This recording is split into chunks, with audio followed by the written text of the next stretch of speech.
Toda vez que o assunto é imposto no Brasil, a conversa é sempre a mesma. A gente paga muito, né? Mas a história é bem mais complicada do que parece. E se o problema de verdade não for o quanto a gente paga, mas como esse dinheiro é cobrado e, principalmente, de quem? Vamos mergulhar nesse paradoxo.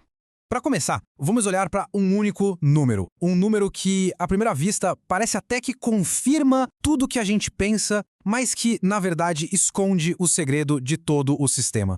Tá aí, 33%. Essa é a fatia de toda a riqueza que o Brasil produz que vira imposto. É um número que alimenta aquela ideia de que a gente paga demais. Mas será que é muito mesmo? Se a gente se comparar com outros lugares, a resposta é bem surpreendente. Pois é. Quando a gente bota o nosso número do lado da média dos países mais desenvolvidos, olha o que acontece. A média deles é de 34%. Ou seja, a gente está praticamente empatado. Isso quer dizer que o volume total de impostos que o Brasil arrecada não é nada fora da curva. E é aqui que a nossa análise começa a ficar de verdade interessante. Se o total arrecadado é parecido com o de países ricos, por que a sensação de injustiça é tão grande? A resposta, então, não está no quanto, mas sim no como e no de quem se arrecada esse dinheiro. Então, para entender essa história direita, a gente precisa olhar para dentro desses 33%. Não é sobre o tamanho do bolo, mas sim sobre como cada fatia dele é cortada. E é justamente aqui que o paradoxo brasileiro se revela de vez. Olha só, a estrutura da nossa arrecadação é praticamente invertida. Quase metade de tudo, 44%, vem de imposto sobre o que as pessoas compram, no supermercado, na farmácia. Se a gente somar isso com os 27% sobre a folha de pagamento, fica claro que o peso maior está no trabalho e no consumo. Enquanto isso, imposto sobre grandes fortunas, sobre o patrimônio, míseros 4%. Então, o ponto central é este. A base do sistema tributário brasileiro está no consumo, não na renda ou na riqueza que já foi acumulada. O foco é no que a maioria da população gasta no dia a dia e não no estoque de riqueza que está concentrado na mão de poucos. Essa estrutura toda tem um nome e uma consequência bem direta: tributação regressiva. É um termo técnico, mas que descreve algo que a gente sente no bolso todo dia. Um sistema que, no fundo, é muito injusto. Vamos ver por quê? Um sistema regressivo é aquele que, na prática, cobra uma fatia proporcionalmente maior da renda de quem tem menos dinheiro. E no Brasil, a principal ferramenta para essa distorção acontecer são os impostos que vêm embutidos em tudo que a gente compra.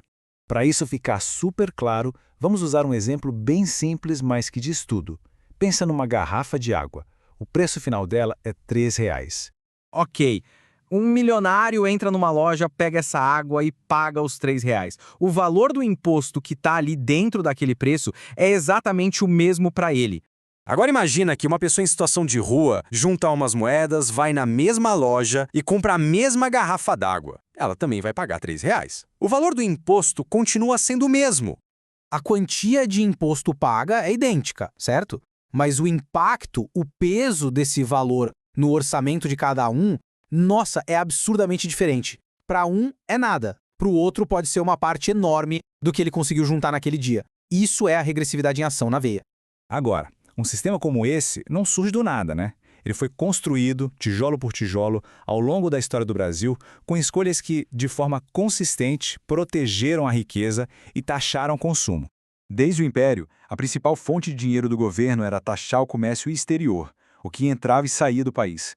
Chegava a quase 80% da arrecadação. Com a Primeira República, o poder foi para as oligarquias nos estados, os grandes donos de terra, que, claro, mantiveram foco nos impostos de exportação para não taxar a si mesmos, para não taxar a terra. Mesmo depois, com a Constituição de 46, que até trouxe a ideia de que quem pode mais paga mais, a estrutura fundamental, essa que foca no consumo, nunca mudou de verdade. Isso nos leva a uma conclusão que não tem como escapar. O sistema atual não só reflete a desigualdade, ele aprofunda ela. E existem mecanismos que fazem isso de um jeito bem claro. Vamos ver 2 deles. Aqui estão 2 regras que são simplesmente cruciais para entender isso.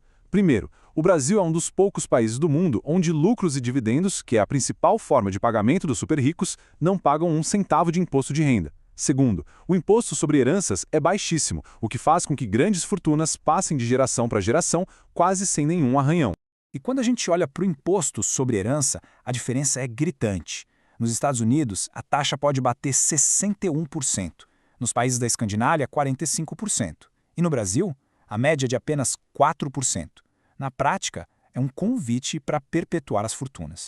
E a consequência de tudo isso leva a uma afirmação que é chocante. Por causa da isenção sobre dividendos, quem está lá no topo da pirâmide acaba, na prática, pagando proporcionalmente menos imposto de renda do que a classe média que é assalariada. O sistema funciona literalmente de cabeça para baixo. Para a gente ter noção da escala global desse problema, vamos falar de um grupo bem pequeno de pessoas. Guarda esse número: 2.153. Esse é o número de bilionários no mundo. E essas pouco mais de 2.000 pessoas sozinhas têm mais riqueza do que 4,6 bilhões de seres humanos juntos.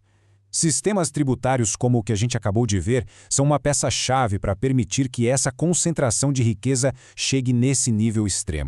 Isso tudo nos deixa com uma pergunta final para refletir. Será que o arranjo fiscal que a gente tem foi desenhado para ser um sistema de arrecadação para o bem de todo mundo, ou ele funciona na prática como um sistema muito eficiente de concentração de riqueza? A resposta parece que está nos próprios números.